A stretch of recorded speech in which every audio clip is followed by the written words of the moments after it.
दशरथकृतं शनिस्तोत्रम्। दशरथ उवाच प्रसन्नो यदि मे सौरे एकश्चास्तु वरः परः।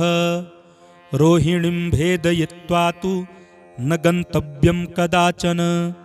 सरितः सागरायावद्यावच्चन्द्रार्कमेदिनी। याचितं तु महासौरे नन्यमिच्छाम्यहम्। एवमस्तु शनिप्रोक्तं वरलब्ध्वा तु शाश्वतं। प्राप्येवं तु वरं राजा कृतकृत्यो भवत्तदा।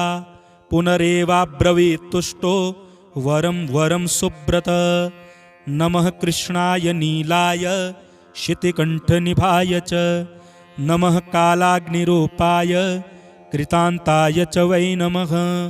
नमो निर्मांशदेहाय दीर्घश्मश्रुजटाय च। नमो विशालनेत्राय शुष्कोदरभयाकृते। नमः पुष्कलगात्राय स्थूलरोम्णेऽथ वै नमः। नमो दीर्घाय शुष्काय कालदंष्ट्र नमोऽस्तु ते।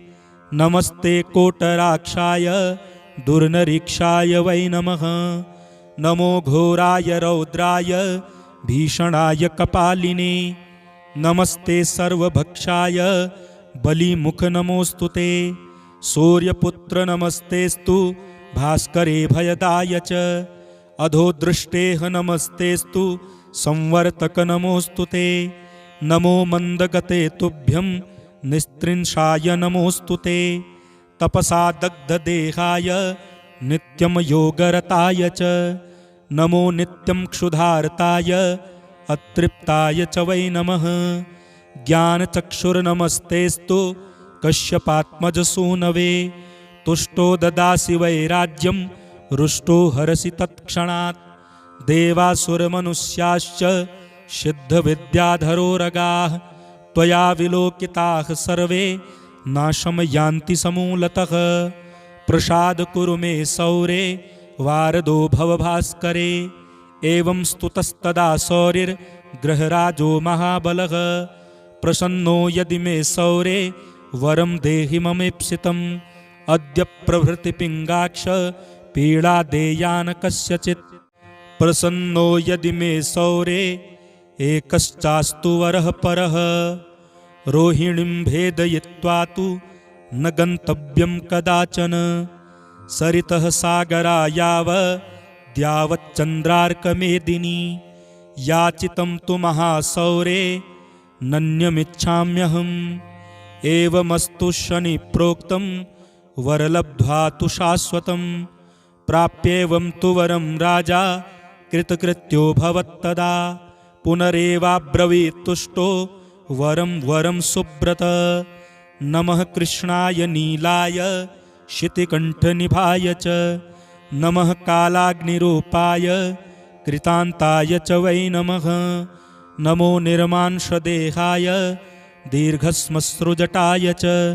नमो विशालनेत्राय शुष्कोदरभयाकृते। नमः पुष्कलगात्राय स्थूलरोम्णेऽथ वै नमः। नमो दीर्घाय शुष्काय कालदंष्ट्र नमोऽस्तु ते। नमस्ते कोटराक्षाय दुर्निरीक्षाय वै नमः। नमो घोराय रौद्राय भीषणाय कपालिने। नमस्ते सर्वभक्षाय बलिमुख नमोऽस्तु ते। सूर्यपुत्र नमस्तेस्तु भास्करे भयदाय च। अधोदृष्टेः नमस्तेस्तु संवर्तक नमोऽस्तु ते।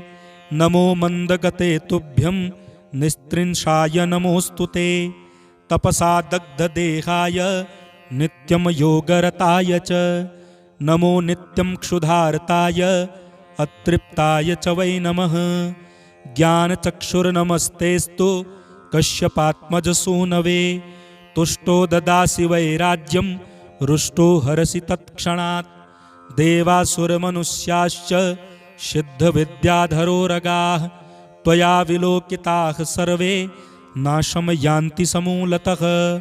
प्रसाद कुरु मे सौरे वारदो भव भास्करे।